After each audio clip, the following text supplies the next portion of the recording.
UPPSC का आज exam चल रहा है और इसके लिए आप सभी वेट कर रहे हैं जो क्वेश्चन पेपर की कि पेपर वन शिफ्ट वन में क्या है क्वेश्चंस आए थे और शिफ्ट टू में क्या क्वेश्चंस आए थे। तो इस वीडियो में यही देखेंगे कि पेपर वन पेपर टू के लिए आप सभी की सुविधा के लिए डिस्क्रिप्शन में लिंक दिया है, वहां से क्लिक करके आप डाउनलोड कर सकते हैं। दोनों शिफ्ट का लिंक अवेलेबल है, जस्ट वन क्लिक से आप डाउनलोड कर सकते हैं पीडीएफ। और ये एग्जाम जैसे आप सभी जानते हैं प्रीलिम्स का एग्जाम है यूपीपीएससी का, जिसमें पेपर वन है और पेपर टू सी सेट होता है। पेपर वन जो होता है वो जनरल स्टडीज होता है और जो इसी शिफ्ट की टाइमिंग है 12:30 बजे फिनिश हो गया था दूसरा शिफ्ट, और दूसरी जो शिफ्ट है वो 2:30 बजे से स्टार्ट है शिफ्ट। तो ये सभी लैंग्वेज में दिया गया है, यानी दो लैंग्वेज है मेनली, उत्तर प्रदेश में दो लैंग्वेज बोली जाती है, हिंदी एंड इंग्लिश। तो मेनली अब हिंदी और इंग्लिश में दो भाषाओं में है। क्वेश्चन जो है ये सारे क्वेश्चन एमसीक्यू बेस्ड है, मल्टीपल चॉइस क्वेश्चन है। तो चलिए देखते हैं क्या क्या क्वेश्चन पूछा गया था आज के इस एग्जाम में। तो ये है पेपर वन, जिसमें सारे क्वेश्चन दिए गए हैं। निम्नलिखित में क्या है, पेशाओं पर विचार कीजिए, इन्हें आरोही क्रमानुसार कीजिए। ये हिस्ट्री का क्वेश्चन है, इसमें पूछा गया है कि इन सभी को आरोही क्रम में रखना है कि सबसे पहले जो इसमें शासन किए जिन लोगों ने, उनके हिसाब से इन सभी को आपको व्यवस्थित करना है। ये जीके का क्वेश्चन है। और प्राचीन व्यापार के संदर्भ में निम्नलिखित कथनों पर विचार कीजिए, ये क्वेश्चन दिया गया है। बंगाल में निम्नलिखित सेन शासकों को आरोही क्रमानुसार व्यवस्थित कीजिए।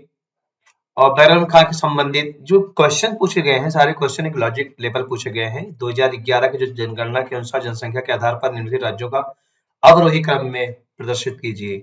यानी कि ये ऑप्शन जो दिया गया है आरोही और अवरोही, इसमें लेटेस्ट ज्यादा क्वेश्चन पूछे गए हैं।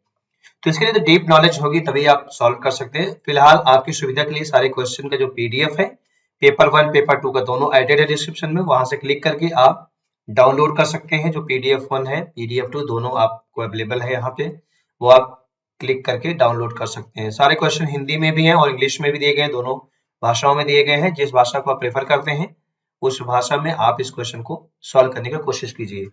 और यदि आपने इससे पहले कोई एग्जाम दिया है तो भी आप ट्राई कर सकते हैं।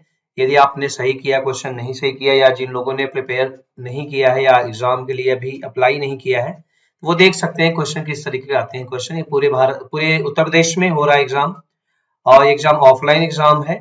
ओएमआर बेस्ड है सारी क्वेश्चन, इसमें क्वेश्चन आंसर दिए गए हैं। इसमें सारे 4 ऑप्शंस दिए गए हैं और उसमें से आपको फाइंड आउट करना। ज्यादातर जो क्वेश्चन है वो सारे लॉजिक क्वेश्चन है, ऐसा कुछ भी नहीं है कि एक वन लाइनर क्वेश्चन नहीं है। सारे क्वेश्चन लॉजिक के बेस पर आधारित है और सारे क्वेश्चन क्या है, जी के बेस पे है। ज्यादातर आरोही और अवरोही क्रम में रखना है, सीक्वेंस को बनाना है, क्योंकि क्वेश्चन टफ होते हैं। यूपीपीएससी की एग्जाम ऐसा नहीं है कि कुछ भी आप डाल दोगे। ये सारी चीजें अब जैसे इसमें देखिए ये क्वेश्चन कितना इंपॉर्टेंट है कि निम्नलिखित में से किसने कॉन्सिक्वेंस फेस्टिवल 2024 के अनसर्टेन रिगार्ड में वर्ग सर्वश्रेष्ठ अभिनेत्री का पुरस्कार जीता है, तो उसका नाम यहाँ पे लिखना है आपको।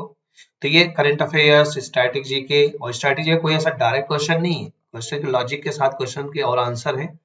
भूमि पर रहने वाले पौधों और जानवर को क्या कहते हैं, जैविक कहते हैं, अजैविक कहते हैं, जलीय कहते हैं, स्थलीय कहते हैं। ये आपको ऐड करना है। यहाँ पे कुछ थोड़े बहुत वन लाइनर क्वेश्चन थे, 2 दिन में से किसका उदाहरण है, ये थोड़ा सा साइंस के क्वेश्चन है। तो इसलिए जो ये देखिए ये भी क्वेश्चन आपका साइंस से रिलेटेड बायोलॉजी क्वेश्चन है। कुछ इसमें मैथमेटिक्स से रिलेटेड कुछ क्वेश्चन उन्होंने दे रखा है, जो फिजिक्स का क्वेश्चन है, मैथमेटिक्स का नहीं है, फिजिक्स का क्वेश्चन है। एंड सारे क्वेश्चन ऑलमोस्ट यही। टोटल क्वेश्चन कितने हैं इसमें हम देख लेते हैं। अगर हम टोटल क्वेश्चन की बात करें 150 क्वेश्चन होगा और इसमें सारे क्वेश्चन अवेलेबल हैं। सारे क्वेश्चन हिंदी भाषा में और अंग्रेजी भाषा में है। जिसमें आप प्रेफर ज्यादा करते हैं उसमें आप सॉल्व करने की कोशिश कर सकते हैं। तो डिस्क्रिप्शन लिंक है, पेपर वन पेपर टू दोनों आप डाउनलोड करके सॉल्व करने स्टार्ट कर सकते हैं। Thank you for watching.